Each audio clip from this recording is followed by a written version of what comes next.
Hey everybody, welcome back. If you're looking to feel more confident writing the court comparison FRQ, you're in the right place, so let's get right to it.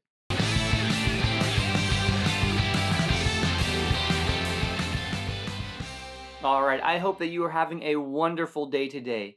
This is my favorite of the four FRQs, and if you know your court cases, it's probably going to be your favorite as well. I love this FRQ because of how predictable it is. We know pretty much exactly what to expect every single time. Hey, real quick, do me a favor and hit that like button before you forget. Alright, let's get right into it. Okay, so it starts by giving you two paragraphs detailing information about a court case that you haven't seen before. Between the information they provide for you and your knowledge of the required Supreme Court cases, you'll have everything you need. Start by reading the paragraphs. You can pause the video and read that now. Okay, now it's showtime. Let's take a look at Part A. It says, identify the constitutional clause that is common to both Greece versus Galloway and Ingle versus Vitale. So there's only one correct answer to this prompt. Notice that it tells us that the constitutional clause in this case is the same as the constitutional clause in Ingle versus Vitale. The beautiful thing is that if you know the constitutional clause in Ingle, you'll get this point. I'm stalling, but hopefully you know the answer to this one. The constitutional clause that is common to both Greece versus Galloway and Ingle versus Vitale is the Establishment Clause. So the answer is the Establishment Clause, but I want you to write your answer like I did here in a complete sentence that basically restates the prompt. But that's all you have to do. In my opinion, Part A of the Court Comparison FRQ is the easiest point on the entire FRQ portion of the test. Know your cases, and this is a guaranteed point. By the way, I have videos for each individual required case as well as a single video reviewing all 15, so make sure to check those out. Alright, so let's move on to Part B. Based on the constitutional clause identified in Part A, explain why the facts of Ingle versus Vitale led to a different holding than the holding in Greece versus Galloway. Okay, the first big thing to know is that Part B is actually worth 2 points, making it unique among all the other FRQ prompts. And the prompt doesn't clearly tell you what both of the things are that you have to do to earn those points. So let me translate this prompt from what it says to what it actually wants you to do. It should say, describe the facts in Ingle versus Vitale, and explain why the facts in Ingle led to a different holding than the holding in Greece versus Galloway. Remember, for each case, you need to be familiar with 3 things: the facts, the holding, and the constitutional principle. These terms aren't interchangeable. The facts refer to the background information of the case, the holding is the decision by the court, and the constitutional principle is the interpretation of the constitutional clause used by the majority to support the holding. Okay, so back to the prompt and the translated version. The first point again is basically free as long as we know the facts, the background info for Ingle. So again, this should be a really favorable FRQ for you.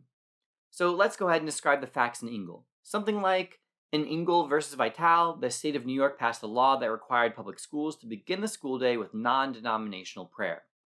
Don't worry if your version of the facts isn't quite as specific as mine.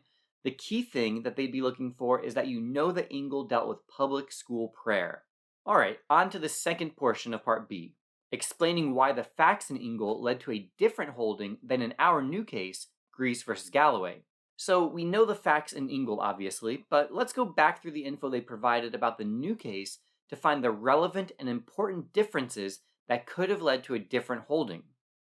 The first sentence says that monthly town board meetings in Greece, New York opened with a prayer.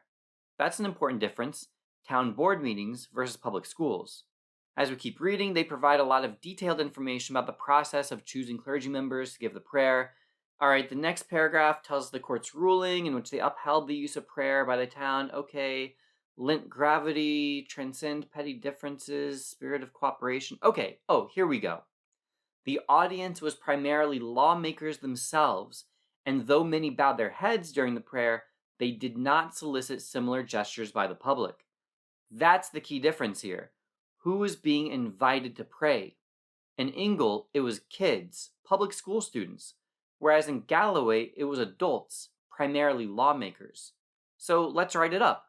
We already have our first sentence describing the facts in Ingle, so now let's describe the court's holding. The Supreme Court ruled that this state-sponsored public school prayer was a violation of the Establishment Clause. Now the important part. We need to explain why this case is different. This is different than the case in Greece versus Galloway because the prayer in question in this case was being held at town board meetings, which are open to the public, but attendance is not required. Additionally, the audience for the prayer was lawmakers, not members of the public. Therefore, in Greece versus Galloway, the Supreme Court held that this was not a violation of the Establishment Clause. Alright, so that's 3 points so far.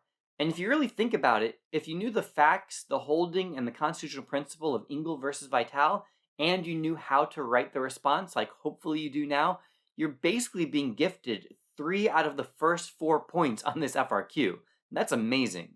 Interestingly though, on the 2019 AP exam, this was actually the lowest scoring FRQ, which means that either students didn't know the facts, holding, and the constitutional principle of their cases, or they didn't know how to respond to this FRQ properly. So the moral of the story, know your cases. Alright, let's take a look at part C.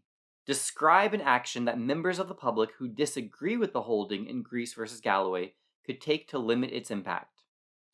Alright, like I said, this is the only prompt that we don't know exactly what to expect for on test day. It often seems to ask students to discuss a way the court's holding could be checked, or how that ruling could be used to affect other policies, but there are only a couple of released versions so far, so it's possible the exact prompt this year could be something else. We do know, however, that it's going to ask students to describe or explain an interaction between the holding in the new case and a political institution, behavior, or process. So let's think of possible answers to this one. What could members of the public do if they disagree with this holding? Keeping in mind that this prayer is a local government policy, we want to think of things people can do to affect local policies. They could protest and put pressure on local government officials to change the policy. They could give campaign contributions and vote for local candidates who promise to remove the prayer policy. They could create a petition for local officials to change the policy. Notice that none of these actually affects the court's holding, but if successful, the court's holding wouldn't really matter anymore because the local government could eliminate the prayer themselves.